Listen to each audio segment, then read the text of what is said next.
Hello everyone, this is day 51 of Polity Daily Drill. Let's begin. First question.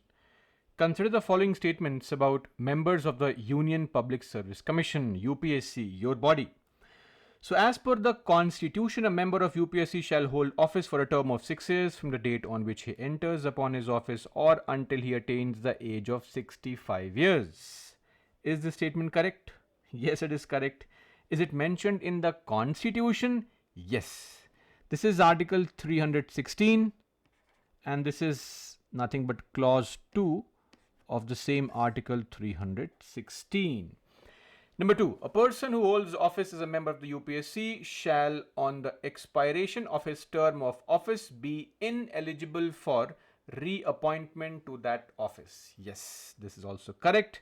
This is mentioned in the same article, clause 3, that once you hold the office of a member, you are ineligible for reappointment to that office. No reappointments. So 1 is correct, 2 is correct. Number 3, the members of UPSC are appointed by the President, yes of course, on the recommendation of a committee comprising of the PM, LOP, Lok Sabha and a Union Cabinet Minister. Now this is wrong. The appointment is done by the President on the advice of Council of Ministers. There is no such mandate to have the recommendation of any committee as such for the UPSC members. So 1 and 2 are right, 3 is wrong. How many statements are correct? B. Only 2 are correct. Next question. The Global Corruption Barometer is a survey conducted by Transparency International, Chandler Institute of Governance, Amnesty International or the IACCC, that is the International Anti-Corruption Coordination Center. So Global Corruption Barometer is a survey which is actually conducted by this NGO, the Berlin-based NGO called Transparency International, established in 1993. And this survey is a survey where people are asked questions rather than the other survey called the Transparency International's CPI, the Corruption Perception Index, where country heads and experts from various organizations are asked their opinion on what is their perceived level of corruption in various countries at various levels. So A is the right answer. See, as far as the other 3 are concerned, say for example the Chandler Institute of Governance, this is basically an international not-for-profit, non-profit organization dedicated to supporting governments and public leaders around the world in improving their governance capabilities and effectiveness. And it was founded by one Richard Chandler. And the idea of CIG is to focus on building strong institutions, effective leadership in countries, and also focusing on sound policies that can ultimately promote sustainable and inclusive development. Amnesty International, I believe all of you are aware, is a global NGO focused on human rights, and this was formed in 1961, right? 1961.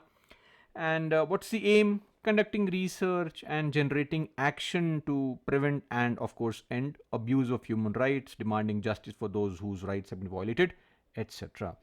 And lastly, the IACCC. This unites specialized law enforcement agencies or officers from various global agencies to address allegations of what we call grand corruption, big corruption, not the petty corruption, the state sellout, grand corruption. Anyway, so the right answer is A. Next question, number 3. Arrange the following events in the ascending order of occurrence from the earliest to the last. Creation of MPC, establishment of Interstate Council, setting up of CAT, that is Central Administrative Tribunal, and setting up an NJAC. So MPC, a constitutional body set up in 1992 through an amendment to the Constitution, the 74th Amendment. Establishment of Interstate Council ISC, set up in 1990 under the provisions of Article 263 on the recommendation of Sarkaria Commission. CAT was set up under the Administrative Tribunals Act of 1985, and NJC, which was later on struck down as unconstitutional because it violated the basic structure of what? Independent judiciary, was set up in 2014. So this is number 1. Then so 3 is number 1. C is the answer.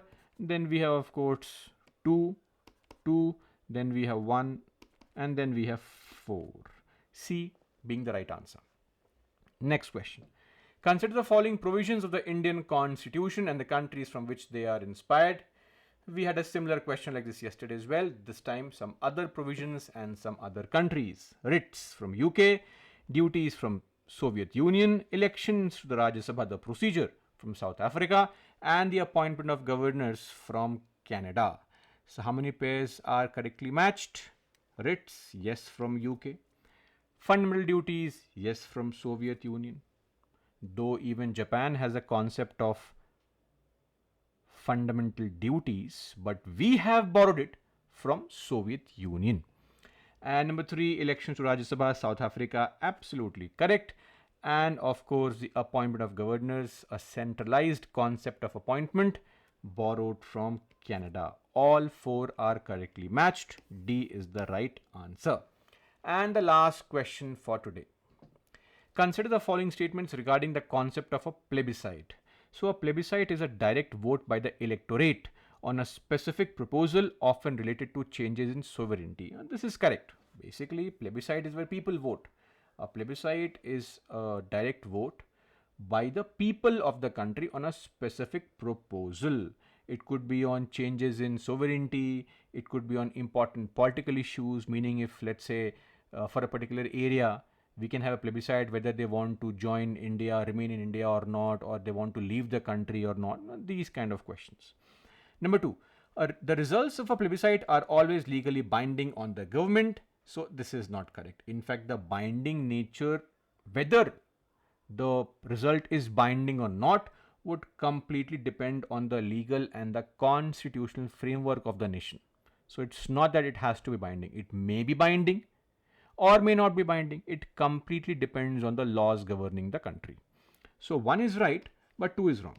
And number 3, plebiscites can be used to resolve territorial disputes or questions of national identity. Yes, this is correct. Of course, they can indeed be used in such a fashion.